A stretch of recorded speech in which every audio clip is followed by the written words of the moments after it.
makaraman kami iti nalanitan nga karne ti baka. Wow! Good morning mga kamanang, and for today's video, magluluto na naman tayo ng ribs ng baka. Ayun. Yummy! Ayan o. Diba? So papakuluan na muna natin siya.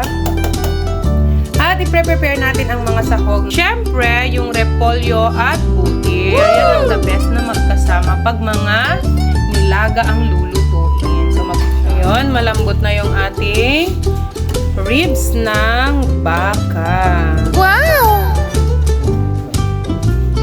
Okay, talaga nga nalukning daytoy ribs ti baka tayon. Uray la maisinsin na daytoy karangkangan nan iti lasagnan. Lukning niting puti. Ito nga, itang tayo daytoy fresh repolyo tay manin.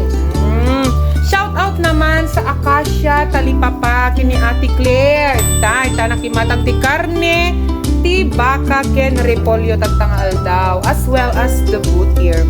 As well as bili. Hey, danabati nga butir maudi nga tumangki ay lumukning atan na. Di ba nagpintas pa naka-green na ti repolyo, ala na perfect.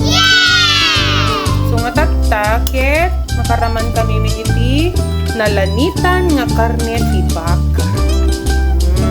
Tapos si Mang Pitmit day ti kasinsin ko nga kasla repair tingiwat na. Okay. Tapos adapay ti duwa nga traktora nga kadwa na nga ubing.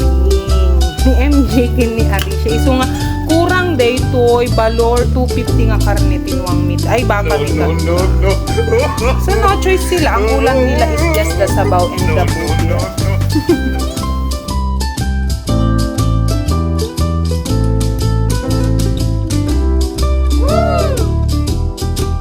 Ready na ang aming ulam. Once again, this is your Manang Atanang. Thank you for watching my video.